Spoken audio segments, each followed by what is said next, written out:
Makerspaces in small spaces.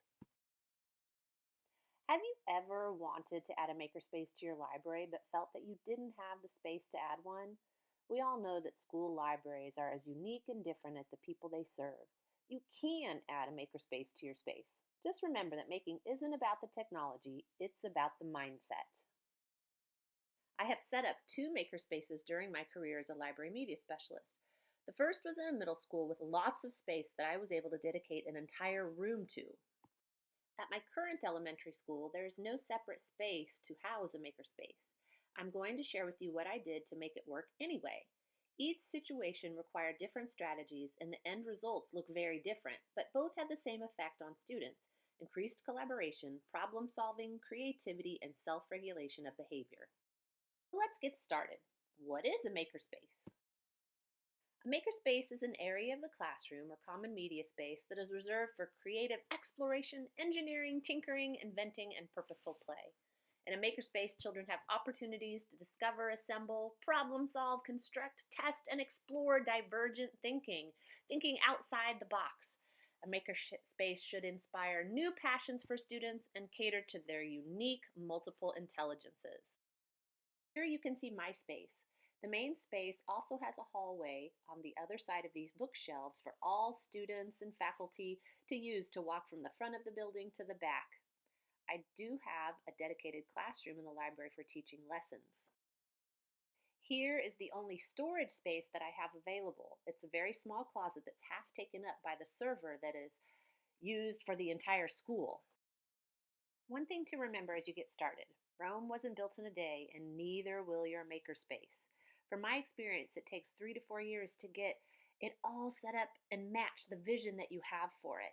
It'll be a work in progress. You can add new things, challenges. Each year, your makerspace will probably look different. In the first year, I only had time and money to add some items to a rolling cart that students could put out on tables. I am in my second year and have added 4 portable green screens, a Lego wall, and robotics. Next year, I already have a plan to add design challenges and maker mornings. The first thing you should do is take a good look around your library. Identify any physical spots that could be used. I found I could add making items to an old rolling cart that I painted purple. These items are available to students all throughout the day. Students choose an item from the cart and take it to one of the tables to use. This didn't take up much space and was portable, so I could move it when needed. There was also a small conference room that used to be a storage room for the library. Last year, it was only used for things like EIP meetings or parent conferences. Since it was unused much of the time, I talked to my administration team this year about turning it into a part-time makerspace. I came to them with a plan and met with them several times this year, and they gave me the go-ahead to begin. The first priority is still for meetings, but I am able to keep a green screen up year-round and have added 2 metal storage cabinets.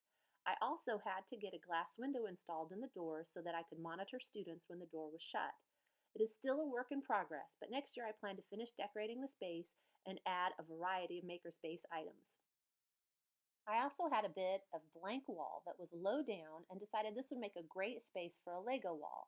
This past December, I glued the plates on the wall and bought 3 tubs of Lego. I opened it this January and the kids love it. I also repurposed a small whiteboard stand on wheels. It was going to be hauled away because one of the wheels is broken. I am using it now until I can afford to replace it with a larger whiteboard dividing wall on wheels. After you have looked at your space and decided what spaces you could utilize for makerspace activities, next go visit other schools similar to yours with makerspaces already in place. You will notice they all look different. Some are in separate rooms, some on carts, and some in a corner of the library. There are some things to consider as you get ideas about how to create your own makerspace. How many students or classes will be able to use your materials at one time?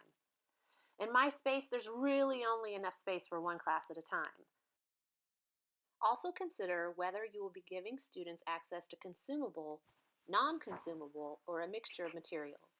Since my space is also a walkthrough for the entire school, including parents and guests, I only use non-consumable materials. I don't have very much space to store consumables like straws, paper towel tubes, cardboard, cups, popsicle sticks, construction paper, and so on. and our principal does not want the library or conference to look messy, as would definitely happen if kids were working with these types of materials.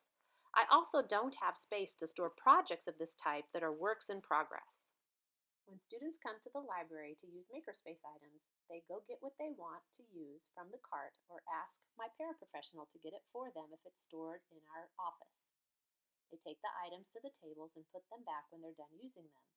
Here are the items I currently have available for students to use. After you have decided which spaces you have that could be used for some Makerspace activities, come up with some simple projects and necessary supplies you need to purchase or have donated. Ask teachers, parents, and community members to donate consumable supplies. Remember, one man's trash is another man's treasure.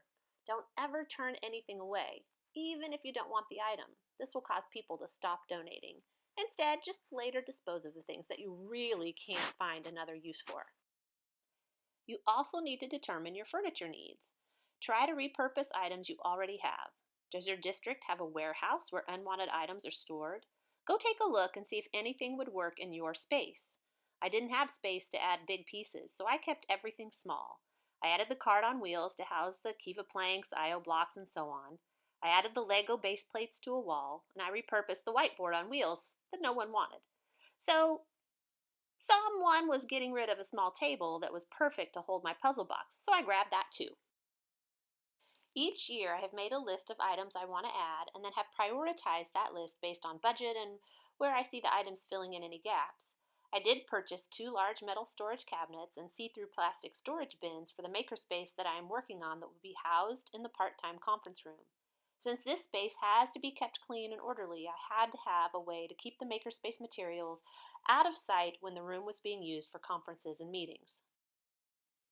Once you have furniture, supplies, and consumable, non-consumable, or both types of materials, it's time to start a design challenge practice.